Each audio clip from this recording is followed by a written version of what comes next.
ada satu orang yang bisa nyulap perang jadi ladang cuan. Namanya Wagner Group. Perusahaan tentara bayaran dari Rusia yang bisa ngantongin duit sampai 75 triliun rupiah. Dengan jualan perang di lebih dari 20 negara. Duit segitu hampir setara dengan keuntungan beberapa BUMN di Indonesia. Yang bikin tambah edan, gak banyak orang yang tahu bahwa Wagner ini bukan cuma sekedar tentara bayaran. Wagner ini juga merambah ke bisnis tambang, ekspor kayu, bahkan sampai bikin film juga. Terus, saking profesionalnya mereka di bisnis perang, Wagner sampai punya paket super lengkap yang namanya paket Survival Resin. Isinya jasa bodyguard buat presiden, pelatihan militer, bikin propaganda, sampai ngelola tambang. Ibarat paket McDonald, ini paket komplit buat para diktator yang lagi butuh bala bantuan. Makanya di video kita kali ini kita bakal bongkar gimana sih caranya Wagner nyulap konflik jadi pabrik duit. Gimana caranya mereka bertumbuh sampai segede BUMN dan gimana nasib mereka sekarang.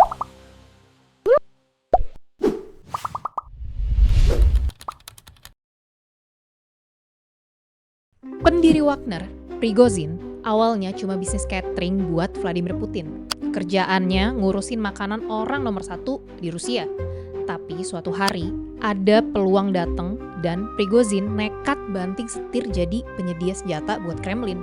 Waktu konflik Ukraina pecah tahun 2014, Prigozhin kerja bareng Utkin, mantan intel Rusia yang punya nama panggilan Wagner.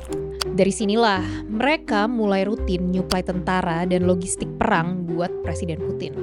Tapi kayak warteg yang laris, Wagner mulai lihat peluang buat buka cabang kemana-mana. Prigozhin sadar bisnis perang itu bisa terus diulang. Dan ternyata bukan cuma Putin yang doyan jasa tentara bayaran. Banyak diktator lain juga butuh. Mulailah Wagner ekspansi. Tahun 2015, mereka terjun ke perang saudara di Suriah buat bantu jagain rezim yang hampir tumbang. Abis itu lanjut keliling Afrika. Dari Mali, Republik Afrika Tengah, Sudan, Libya, sampai Mozambik. Kliennya pun makin banyak. Presiden tua daerah di Afrika Tengah, Kolonel Goita di Mali, sampai Bashar al-Assad di Suriah. Semuanya ngantri minta bantuan dari Wagner. Prigozhin makin lihai baca peluang. Dia mikir, daripada dibayar pakai duit yang susah disimpan, mending dibayar pakai kepemilikan tambang.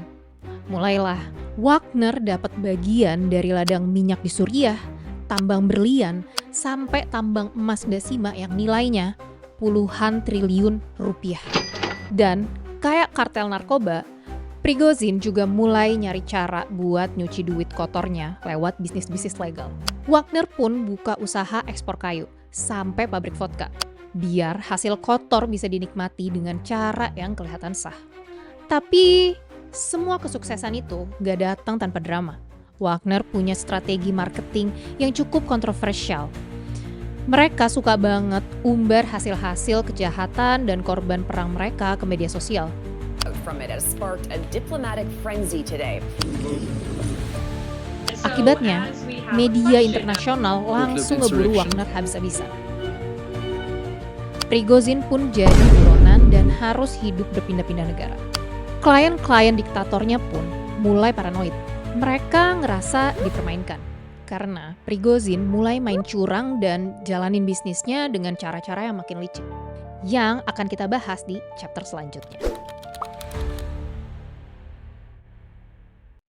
Biar kliennya tergantung sama Wagner terus, Prigozhin mulai menerapkan konsep bisnis Customer Dependency Trap. Strategi bisnis di mana kalian sengaja bikin customer tuh terus bergantung sama produk kalian. Nah, dalam kasus Wagner, mereka awalnya tampil kayak pahlawan dulu. Tapi, begitu musuh berhasil dikalahkan, Prigozhin diem-diem malah ngerawat sisa-sisa musuhnya. Kayak ngasih senjata atau sengaja ngebiarin mereka tetap hidup. Tujuannya biar ancaman gak pernah benar-benar hilang. Dan si diktator klien pun terus-terusan butuh Wagner. Strategi licik ini persis Prigozhin lakukan ke Presiden tua daerah di tahun 2021. Tapi kalau beralih sementara dari kasus Wagner, taktik licik dependency trap ini sebenarnya lumrah banget kita temuin di dunia bisnis normal. Contohnya, mau cancel subscription tapi dibikin ribet. Data asuransi ditahan biar nggak bisa pindah, spare part kendaraan yang cuma bisa dibeli di bengkel resmi, dan banyak contoh lainnya yang mungkin kalian rasain sendiri juga. Mbak, untung bengkelan gue baik loh. Motor gue malah makin kenceng. Itu mah motor lo emang udah butut. Mau diperbaikin dikit juga udah pasti bagus. Mbak, kok jahat sih, Mbak? Makanya, kalau kalian udah tahu konsep ini, semoga kalian nerapinnya jangan kayak Prigozhin ya guys. Pakailah dependency trap ini dengan skema yang sama-sama menguntungkan. Misalnya, kalian punya bisnis agensi digital. Awalnya jualan jasa bikin website, tapi setelah proyeknya selesai, jangan stop di situ. Tawarin juga jasa maintenance website. Cukup 10% dari harga awal. Kalian dapat pemasukan rutin, klien juga happy karena website-nya terus dijagain. Win-win kan? Jangan malah kayak Prigozhin yang kalau dia punya bengkel sengaja rusakin mobil pelanggan biar balik lagi. Lama-lama pelanggan pasti sadar kalau mereka lagi dikerjain. Mending jaga reputasi diri dan bisnis kita secara jangka panjang daripada ngejar untung instan doang.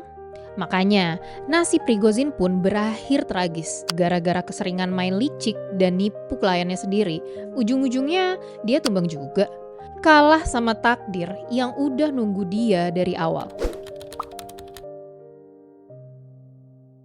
Di bulan Juni 2023, pasukan Wagner dihajar habis-habisan. Dikirim ke garis depan perang Ukraina kayak umpan. Prigozhin ngamuk berat karena banyak anak buahnya dikorbankan sampai nyaris habis. Akhirnya, pasukan Wagner yang tersisa nekat memberontak dan pergi ke Moskow buat nangkep Putin. Tapi ya jelas, Putin jauh lebih kuat. Last hour, it's been confirmed that Yevgeny Prigozhin, head of the Wagner Group, was on board the private jet that crashed near Moscow. Said that all 10 bodies had now been recovered from the crash site, and they say Yevgeny Prigozhin is one of them. Cerita Wagner pun akhirnya ditutup tragis dengan dilenyapkannya nyawa Prigozhin di atas pesawat. Mbak, kalau gue jadi Prigozhin, nggak bakal mah naik pesawat. Takut soalnya. Terus gimana? Ya jalan kaki. Dari Rusia ke Afrika, jalan kaki. Ya sekalian olahraga lah.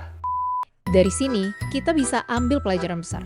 Bisnis-bisnis kotor kayak Wagner, judi online, atau pornografi emang kelihatannya cuan gede dan cepet banget. Tapi ujung-ujungnya ini bisa bikin hidup kita nggak tenang dan tidur pun nggak nyenyak. Ingat kata Warren Buffett, kadang keputusan bisnis paling baik adalah bisa tahu bisnis kayak apa yang harus kita hindari. See you on the next video.